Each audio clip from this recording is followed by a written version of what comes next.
Good morning, I'm Daniel Drake. And I'm Alicia Burke. Welcome to Long Beach Local News Weekly Update.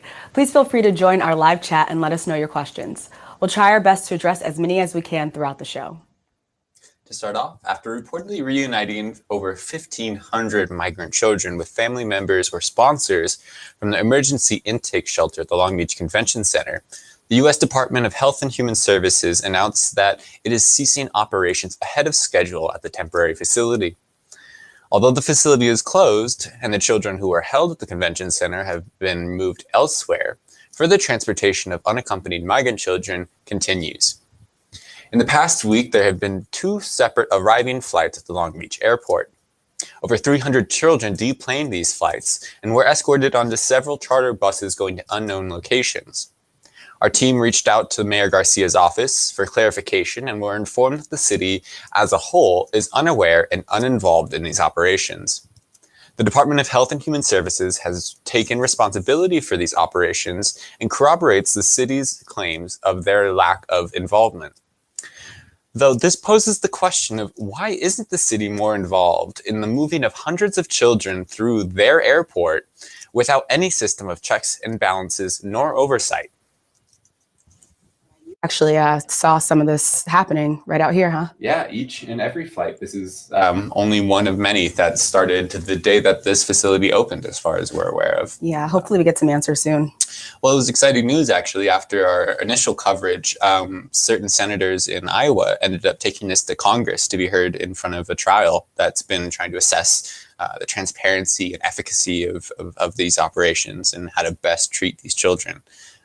So it's definitely a complicated issue considering the goodwill that's behind the city and the mayor's motivation for operating this facility. But there's definitely been an outpour of concerns by local community members for being aware of what we're doing in the city. Yeah, and probably just wondering about the well-being of the children. So yeah. Wow. All right. So the first annual Resiliency and Healing Summit kicks off today and will be held virtually through Sunday, July 31st.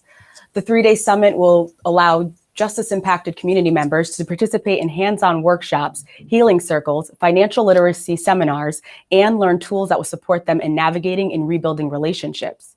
The virtual event will include hosts Commissioner Stephen Neal, Billy Brown and Logan Bauman III of Ronnie's House, Keith Lilly of Developing Future Leaders, Dr.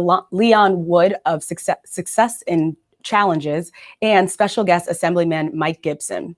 The goal of the Resiliency and Healing Summit is to bring together the voices of justice-impacted community members with local and state government agencies and nonprofit service providers. The summit hopes to foster collaboration within these groups, provide healing for the justice-impacted and their communities, and also decrease the return to incarceration. For more information and to view the full schedule of events, visit www.lbreentrysummit.com or call 1-888-699-3559. This is supposed to be a really, really exciting operation and program, especially since it kind of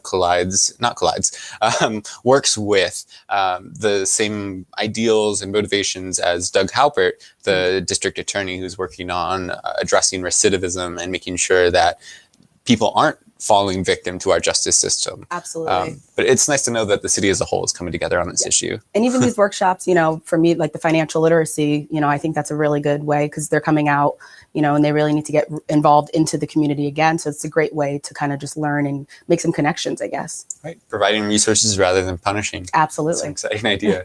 But in news of local nonprofits and community efforts, local nonprofit Care Closet LBC is working to mediate conflicts between the unhoused and housed populations here in Long Beach. Organizer Duke Givings started the organization as a means to provide those in need with commodities such as food, clothing, and toiletries.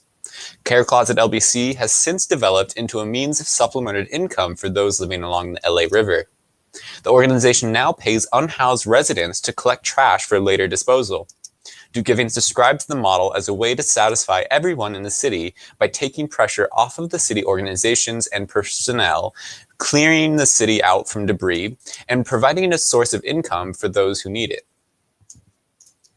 On Sunday morning at 5:30 a.m., Long Beach Fire and California Highway Patrol responded to a collision that occurred on the 91 freeway. 2 people were killed when a driver going westbound in the eastbound lanes of the freeway collided with another vehicle. The eastbound lanes of the 91 freeway and the northbound lanes of the 710 freeway at the 91 were closed while authorities worked to clear the crash. CHP is currently investigating. It's hard to hear. I mean, we have so many traffic accidents and fatalities throughout the city, but I mean, hopefully the city does something to, revisit Absolutely. these. Stay safe out there. Definitely. But speaking of, let us know what's going on in your area. If you hear any news in your neighborhood, call or text us at 562-653-NEWS. That's 562-653-6397. We really want Long Beach Local News to perform as a platform for your voices to be uplifted. So please, let us know your opinions. What are your concerns? What do you want to know about? What do you want the city officials that represent you to hear and to know about? Thank you for watching. Please stay safe and enjoy your weekend. Don't forget to tune in next Friday to find out what's new in Long Beach, from local attractions to breaking news. I'm Alicia Burke. And I'm Daniel Drake. This has been your weekly update with Long Beach Local News.